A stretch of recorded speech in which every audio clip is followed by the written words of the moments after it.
Welcome back, my fellow mobile gamers of YouTube, to a weekly mobile gaming recap full of fantastic games that I played last week, including one of the best MMORPGs I've ever played on mobile. But that's all I'm gonna say for now, so sit back, relax, and let's explore some mobile games that are actually worth playing.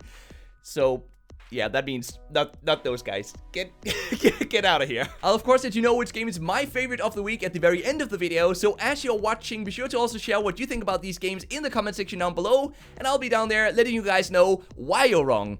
I mean, we'll have a conversation about these games in the comment section. Alright, let me introduce you to today's first game called Crash Drive 3, which is a fun arcade stunt racing game for PC, console, and mobile with cross-platform play, a huge open world, and even an offline mode that turns the game into a single-player experience. The game basically lets us freely race around a sandbox world full of ramps and loops we use to do crazy stunts while looking for secret hidden objects. Every few minutes, a new random event also starts, where we compete against all other players on the server in traditional races or more wacky games such as Cops and Robbers, King of the Hill, and much more, all directly in the open world. Now, for every completed event, we earn cash that can be spent on buying new over-the-top vehicles or upgrading existing ones in our garage. Even with just the beginner car though, the gameplay is already fast-paced and hilariously hectic. But since we can control our vehicle in air, it always feels like we're in control, and we can even aim to achieve perfect landings to score more points. The game monetizes through advertisements that are shown after participating in events, which can be removed by buying the full game through a $9.99 in-app purchase that also unlocks all customization options and all 50+ vehicles. I really think this is a great system that provides a premium experience for paying players while still allowing free players to participate in the fun gameplay or play offline to avoid the advertisements. So the game can be played both online and offline. It takes up 537 MB of space, and it's honestly just a must-try for anyone looking for a fun and not too serious stunt racing experience that can be enjoyed alone or with your friends. Next this week is a unique strategy RPG indie game called Traitors Empire, which features card-based combat and deck-building elements, a large story-driven campaign, AI multiplayer, and even guild raids. Throughout the level-based single-player campaign, we unlock both heroes and lots of hero skill cards that we use to strategically build a powerful combat deck. We then take that deck with us into turn-based combat missions where we can move around a grid-based playing field with our heroes, and while they can do normal attacks on their own, we then play cards from our hand to change their attacks or add bonuses. When we're not fighting, we can customize our deck, we can equip new armor pieces for our heroes, join guild raids, chat with other players, or even participate in multiplayer where the other players' heroes are controlled by an AI system. For an indie game, Traitors Empire features a lot of interesting game systems and a campaign with over 50 hours of gameplay according to the developer. And although the art style is very simple, our heroes often make witty remarks and comments during gameplay, which makes the world feel somewhat dynamic and it gives the characters an extra spark. Traitors Empire monetizes by selling card packs and new heroes for in-app purchases, which allows paying players to grow their decks faster. Card packs can also be acquired for either gold or the war tokens earned through multiplayer though, and the only downside here is that we're limited to just 4 multiplayer matches per day. You need to be online to play the game, it takes up 464 MB of space, and if you're a fan of the genre, I think you'll enjoy Traitors Empire for its atypical adventure RPG, deck building mechanics, and interesting combat system. Now, it happens from time to time that a game just truly blows my mind, and this next game is a great example of that. Its name is CyberCode Online, and it's a fun sci-fi themed text-based MMORPG with co-op roguelike dungeons, an awesome community, cross-platform play across browsers and mobile, and no pay-to-win whatsoever. There's a lot that could be said about this game, but the core gameplay loop has us enter turn-based fights against monsters to acquire resources and loot, used to craft new weapons and equipment, which can then either be used for ourselves or we can sell it to other players. And I think that's the recipe for many of the best MMORPGs out there, but interestingly though, leveling up in this game doesn't automatically improve our player stats, but what it does do is it allows us to increase our crafting level, which lets us craft higher level equipment with better stats. So that means the primary objective really is to increase our crafting level, because that's the way to grow stronger in this game. Now, apart from killing normal monsters, we can also enter difficult co-op dungeons to earn the keys required to unlock higher level areas, and before ending our play session, we can even launch various idle activities that typically last from 15 minutes to 2 hours. Since these activities aren't the most efficient way to gather XP and resources, the focus is still on active play, but the nightly perfectly balanced mix creates a great gameplay experience. Both the global chat and the guild systems help create a nice sense of community in this game, and interacting with other players is definitely the best way to learn about the many intricate game systems that we kind of just have to explore on our own, which is something I love about MMORPGs. The futuristic cyberpunk art style is incredibly well executed as well, and everything from the menus to the UI provides the most polished text-based gameplay experience I've ever seen on mobile. CyberCode Online monetizes through in-app purchases for temporary boosts that affect all online players, not just the buyer, and then subscriptions that provide vanity cosmetic items such as titles and chat frames. It's really the first time I've seen any setup like this, and it means that there's no pay to win because everyone benefits when anyone buys any of the in-app purchases. You need to be online to play, the game takes up only 58 GB of space, and it's easily one of the best and most engaging text-based MMORPGs I've ever played on mobile, so it's an easy recommendation for RPG fans to enjoy interacting with other players. Finding a favorite this week was almost impossible for me because both Crash Drive and CyberCode Online really impressed me, and they brought sort of a